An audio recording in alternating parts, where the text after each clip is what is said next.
കോൺഗ്രസ് വിടാൻ ആലോചിക്കുന്നുണ്ടാവും, നമുക്കറിയില്ല അപ്പോൾ അതിനെക്കുറിച്ച്. പക്ഷേ അദ്ദേഹത്തിൻ്റെ ബിഹേവിയർ നമ്മൾ നോക്കുമ്പോൾ അദ്ദേഹം അതിന് ശ്രമിക്കുന്നുണ്ട് എന്നാണ് തോന്നുന്നത്. അത് അദ്ദേഹം ബോധപൂർവ്വം ഒരു ലേഖനം എഴുതി ഇങ്ങനെ ഒരു വിവാദം ഉണ്ടാക്കി എന്നാൽ പുറത്തു പോയി കളയാം എന്നുള്ളതല്ല. ഈ ലേഖന വിവാദമായി കഴിഞ്ഞപ്പോൾ അദ്ദേഹത്തിന് ആ തോട്ട് ചിലപ്പോൾ കൂടുതലായിട്ട് വന്നിട്ടുണ്ടാകാം. പക്ഷെ അദ്ദേഹം BJP തിരഞ്ഞെടുക്കുമോ, അത് അങ്ങനെ പോവുകയാണെങ്കിൽ BJP തിരഞ്ഞെടുക്കുമോ CPM തിരഞ്ഞെടുക്കുമോ എന്ന് ചോദിച്ചാൽ ഞാൻ വിചാരിക്കുന്നത് CPM തിരഞ്ഞെടുക്കാനാണ് സാധ്യത കൂടുതൽ. തരൂരിനെ പോലെ അത്ര ഉയർന്ന അക്കാദമിക് നിലവാരമുള്ള ഒരു മനുഷ്യനെ സംബന്ധിച്ച് BJPയിലേക്ക് പോകുക എന്നുള്ളത് അദ്ദേഹത്തിൻ്റെ ഒരു രാഷ്ട്രീയമായ മരണമായിരിക്കും എന്ന് അദ്ദേഹത്തിന് നന്നായിട്ട് അറിയാം. കോൺഗ്രസ് വിടുക എന്നുള്ളത് ഞാൻ ഇപ്പോഴും കാണുന്നത് വിദൂരമായൊരു കാര്യമാണ്.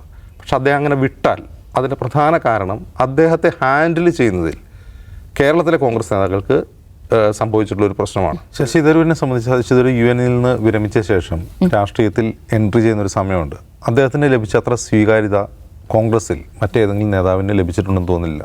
കോൺഗ്രസിൽ മാത്രമല്ല, ഇന്ത്യൻ രാഷ്ട്രീയത്തിൽ അത്രയും ഒരു സ്റ്റാർഡം ഉള്ള ഒരു പൊളിറ്റീഷ്യൻ ഇങ്ങനെ അവസാന സമയത്ത് അദ്ദേഹത്തിൻ്റെ ഒരു വിരമിച്ചതിന് ശേഷം വന്നു കയറിയതായിട്ട് നമ്മൾ കണ്ടിട്ടുമില്ല.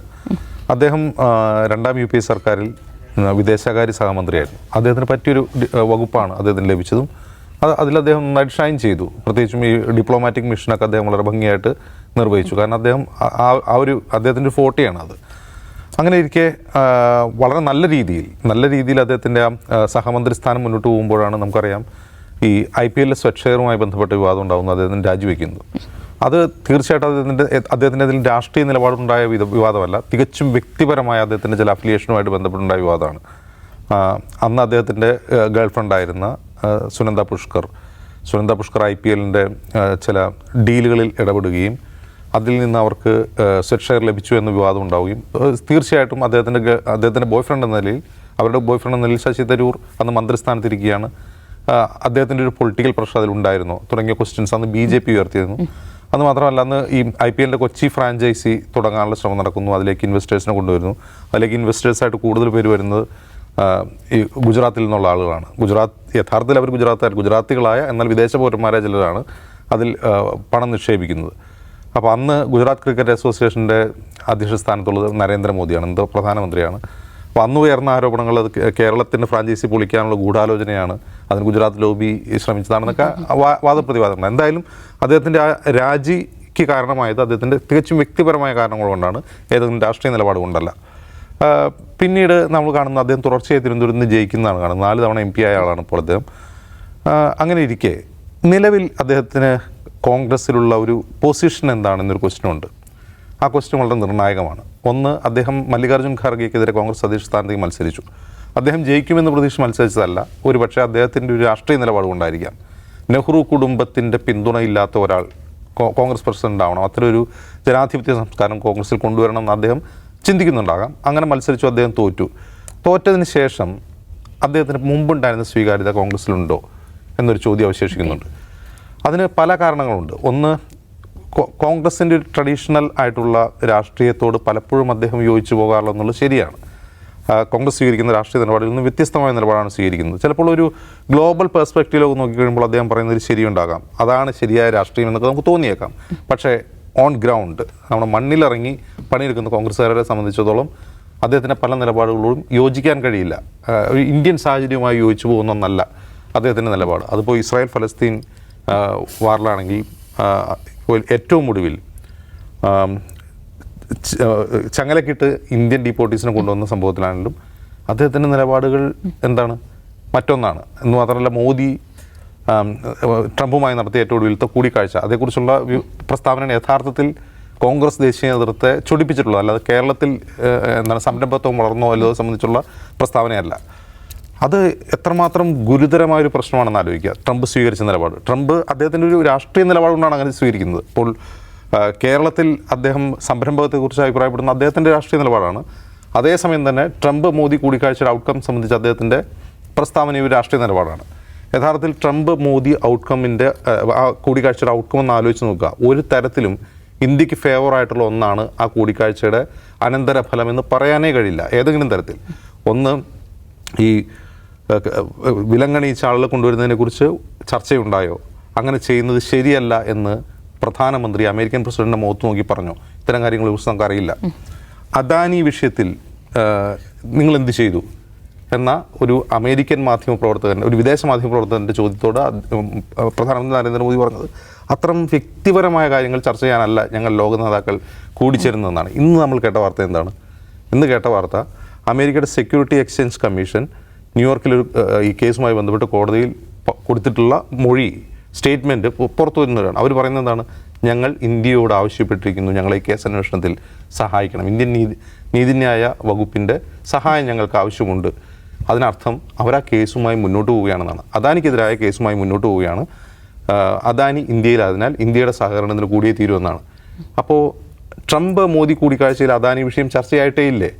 ചർച്ചയായിട്ടില്ലെങ്കിൽ പിന്നെ എങ്ങനെയാണ് ഈ കൂടിക്കാഴ്ചയ്ക്ക് ശേഷം അമേരിക്കയുടെ സെക്യൂരിറ്റി റെഗുലേറ്ററി അതോറിറ്റി ആയ സെക്യൂരിറ്റി എക്സ്ചേഞ്ച് കമ്മീഷൻ കോടതിയിൽ ഈ മൊഴി കൊടുക്കുന്നത് എങ്ങനെയാണ്? അതിനർത്ഥം ട്രംപ് പറയുന്ന അദാനിക്കെതിരെ കേസുമായി ഞങ്ങൾ മുന്നോട്ട് പോകുമെന്നാണ്. അപ്പോൾ മോദി യഥാർത്ഥത്തിൽ അവിടെ ട്രംപിനോട് എന്താണ് പറഞ്ഞത്? അദാനിയെ സഹായിക്കില്ല എന്നാണോ, സഹായിക്കുമെന്നാണോ, അല്ലെങ്കിൽ അദാനിയെ ഒന്നും ചെയ്യരുതെന്നാണോ? ഇതൊന്നും നമുക്കറിയില്ല. അപ്പോൾ ഇത്രയും ക്രൂഷ്യലായിട്ടുള്ള ഇത് അദാനി വിഷയം ഇന്ത്യയിലെ ഏറ്റവും വലിയ രാഷ്ട്രീയ പ്രശ്നമായിട്ട് കോൺഗ്രസും രാഹുൽ ഗാന്ധിയും പാർലമെൻറ്റിനും അകത്തും പുറത്തും ഉന്നയിച്ചുകൊണ്ടിരിക്കുകയാണ്. ഈ ഒരു വിഷയത്തിൽ വളരെ നിരുത്തരവാദപരം എന്ന് കോൺഗ്രസ്സിന് തോന്നാവുന്ന ഒരു പ്രസ്താവന തരൂർ നടത്തിയത്. ഓക്കെ, കഴിഞ്ഞ ദിവസം ഇന്നലെ രാഹുൽ ഗാന്ധി അദ്ദേഹത്തെ നേരിൽ കണ്ട് സംസാരിച്ചു. കൂടെ ആരും ഉണ്ടാവരുതെന്ന ഒരു വ്യവസ്ഥയിലാണ് രാഹുൽ ഗാന്ധി തരൂരുമായി സംസാരിച്ചത്. തരൂരാണ് നിബന്ധന മുന്നോട്ട് വെച്ചത്. അവർ തമ്മിൽ എന്താ സംസാരിച്ചതെന്ന് നമുക്കറിയില്ല. രാഹുൽ ഗാന്ധി തീർച്ചയായിട്ടും അദ്ദേഹത്തിൻ്റെ പൊളിറ്റിക്കൽ പൊസിഷൻ സംബന്ധിച്ച് സംസാരിച്ചിട്ടുണ്ടാവുക. ഈ നിമിഷം വരെയും അദ്ദേഹം മോദി ട്രംപ് കൂടിക്കാഴ്ചയെക്കുറിച്ചോ അല്ലെങ്കിൽ മറ്റേതെങ്കിലും വിഷയത്തിലോ അദ്ദേഹം തിരുത്തൽ നടത്തിയിട്ടില്ല എന്ന് മാത്രമല്ല. ഇപ്പോൾ മാധ്യമപ്രവർത്തകർ ചോദിക്കുന്ന പ്രധാനമായും എന്തിനെക്കുറിച്ചാണ്? മലയാളി മാധ്യമപ്രവർത്തകർ അദ്ദേഹത്തോട് ചോദിക്കുന്നത് ലേഖനത്തിൽ കേരളത്തിലെ സംരംഭത്വത്തെക്കുറിച്ച് അദ്ദേഹം പറഞ്ഞ പ്രസ്താവനയെക്കുറിച്ചാണ്. അദ്ദേഹം തിരുത്തിയിട്ടില്ല. അദ്ദേഹം പറഞ്ഞ ഡാറ്റ വരട്ടെ, CPM-ൻ്റെ LDF-ൻ്റെ ഡാറ്റ വെച്ചിട്ടല്ല ഞാൻ ലേഖനം എഴുതിയത്, വേറൊരു ഡാറ്റ വന്നാൽ തിരുത്താൻ തയ്യാറാണ്. അദ്ദേഹം പറയുന്നത് ശരിയാണ്. അദ്ദേഹം ഒരിക്കലും ആശ്രയിച്ചത് ഏതെങ്കിലും സർക്കാരിൻ്റെ PR ഏജൻസികൾ നൽകുന്ന വിവരങ്ങളോ അല്ലെങ്കിൽ CPM പ്രവർത്തകരുടെ ഫേസ്ബുക്ക് പോസ്റ്റൊന്നും ഉദ്ധരിച്ചല്ല അദ്ദേഹം ലേഖനം എഴുതിയിട്ടുള്ളത്. അന്താരാഷ്ട്ര റാങ്കിങ്, ഈ പറയുന്ന സ്റ്റാർട്ടപ്പുകൾ സംബന്ധിച്ച് അന്താരാഷ്ട്ര റാങ്കിങ്ങാണ് അദ്ദേഹം കോട്ട് ചെയ്യുന്നത്. അതുപോലെ കേന്ദ്ര സർക്കാരിൻ്റെ സ്ഥിതിവിവര കണക്കുകളും കേന്ദ്ര സർക്കാരിൻ്റെ റാങ്കിങ്ങുമാണ് അദ്ദേഹം കോട്ട് ചെയ്യുന്നത്. അദ്ദേഹം പറയും ശരിയാണ്, സത്യസന്ധമാണ് അദ്ദേഹത്തിൻ്റെ നിലപാട്. അപ്പോൾ അതിനെക്കുറിച്ച് ഇപ്പോൾ ചെന്നിത്തല എന്താണ് പറയുന്നത്?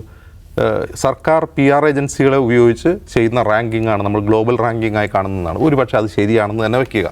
അതാണെന്ന് തന്നെ വയ്ക്കുമ്പോഴും അത് തെളിയിക്കുകയാണല്ലോ വേണ്ടത്. ഇപ്പോൾ പബ്ലിക് റിലേഷൻ വെച്ച് ചെയ്ത റാങ്കിങ് ആണെങ്കിൽ ഇപ്പോൾ കേരളത്തിൽ സ്റ്റാർട്ടപ്പുകൾ തുടങ്ങിയിട്ടില്ല, സർക്കാർ അവകാശപ്പെടുന്ന പോലെ സ്റ്റാർട്ടപ്പുകൾ പ്രവർത്തിക്കുന്നില്ല, കേന്ദ്ര സർക്കാർ നൽകിയ റാങ്കിങ്ങിൽ പറയുന്നത് പോലുള്ള നിക്ഷേപം കേരളത്തിലേക്ക് വന്നിട്ടില്ല, ഈ സ്റ്റാർട്ടപ്പുകൾ നിക്ഷേപം ആകർഷിച്ചിട്ടില്ല എന്ന് തെളിയിക്കുകയാണ് ചെന്നിത്തലയോ സതീശനോ ചെയ്യേണ്ടത്.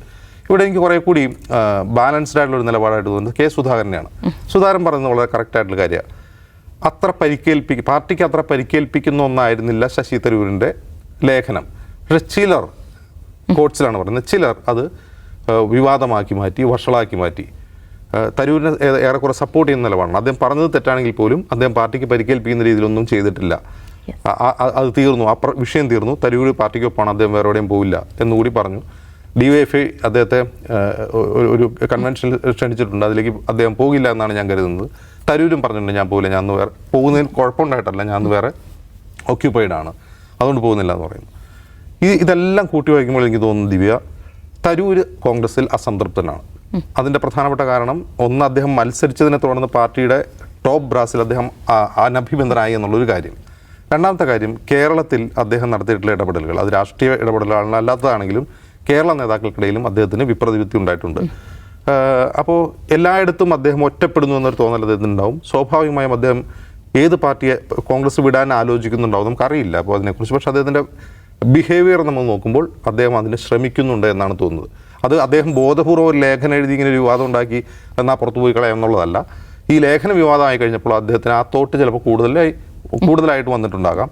പക്ഷെ അദ്ദേഹം BJP തിരഞ്ഞെടുക്കുമോ, അത് അങ്ങനെ പോവുകയാണെങ്കിൽ BJP തിരഞ്ഞെടുക്കുമോ CPM തിരഞ്ഞെടുക്കുമോ എന്ന് ചോദിച്ചാൽ ഞാൻ വിചാരിക്കുന്നത് CPM തിരഞ്ഞെടുക്കാനാണ് സാധ്യത കൂടുതൽ.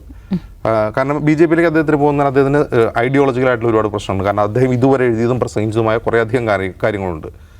Y I am a Hindu എന്ന ബുക്കിൽ അദ്ദേഹം പ്രധാനമായി പറയുന്നത് ഞാനൊരു ഹിന്ദു ആയിരിക്കും, എന്തുകൊണ്ട് ഹിന്ദുത്വ പൊളിറ്റിക്സിനെ സപ്പോർട്ട് ചെയ്യുന്നില്ല എന്നുള്ളതാണ്. അത് മുഴുവൻ തള്ളി പറയേണ്ടി വരും.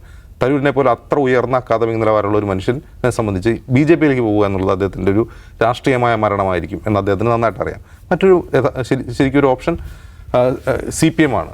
അങ്ങനെ അദ്ദേഹം പോകുമോ ഇല്ലയോ എന്ന് അദ്ദേഹം ചിന്തിച്ചിട്ടുണ്ടോന്നും എനിക്ക് ഉറപ്പില്ല. പക്ഷേ അദ്ദേഹത്തിൻ്റെ ബിഹേവിയറിൽ നോക്കിയിട്ട് ഞാൻ പറയുകയാണ്, അങ്ങനെ ചെയ്യുകയാണെങ്കിൽ ഇപ്പോൾ CPM പോലുള്ള അദ്ദേഹത്തിന് കുഴപ്പമൊന്നുമില്ല. പക്ഷേ അപ്പോഴും അദ്ദേഹം കോൺഗ്രസ് വിടുക എന്നുള്ളത് ഞാൻ ഇപ്പോഴും കാണുന്ന വിദൂരമായൊരു കാര്യമാണ്. പക്ഷെ അദ്ദേഹം അങ്ങനെ വിട്ടാൽ അതിൻ്റെ പ്രധാന കാരണം അദ്ദേഹത്തെ ഹാൻഡിൽ ചെയ്യുന്നതിൽ കേരളത്തിലെ കോൺഗ്രസ് നേതാക്കൾക്ക് സംഭവിച്ചിട്ടുള്ളൊരു പ്രശ്നമാണ്. ഒരു കഴിവുകേടായിട്ടാണ് ഞാൻ കരുതുക അദ്ദേഹം വിട്ടുപോവുകയാണെങ്കിൽ. മറ്റൊന്ന്, തരൂർ തിരുത്തേണ്ട ഒരു കാര്യം, കോൺഗ്രസിനെ സംബന്ധിച്ച് വളരെ ക്രൂഷ്യലായിട്ടുള്ള രാഷ്ട്രീയ നിലപാടുകളിൽ അദ്ദേഹം ഒട്ടും ഇന്ത്യൻ റിയാലിറ്റി മനസ്സിലാക്കാത്ത ഒരാളെ പോലെ പെരുമാറുന്നു എന്ന തോന്നൽ ഇപ്പോൾ തന്നെ അദ്ദേഹം ജനിപ്പിച്ചിട്ടുണ്ട്. അത് അദ്ദേഹം തിരുത്തേണ്ടതാണ്. കാരണം കോൺഗ്രസിൽ അദ്ദേഹം ഇപ്പോൾ നോക്കുക, രാഹുൽ ഗാന്ധി ഏതെങ്കിലും നേതാക്കളെ നേരിട്ട് കണ്ട് ക്ഷണിച്ച് സംസാരിക്കുന്നത് സമീപകാലത്ത് എവിടെയെങ്കിലും കണ്ടിട്ടുണ്ട്? ഏതെങ്കിലും കോൺഗ്രസ് വർക്കിംഗ് കമ്മിറ്റി ആണെങ്കിൽ തന്നെ പ്രത്യേകമായി ക്ഷണിച്ച് സംസാരിക്കുന്നുണ്ടോ? അദ്ദേഹം വിളിച്ച് സംസാരിക്കുന്നുണ്ടെങ്കിൽ അതിനർത്ഥം എന്താണ്?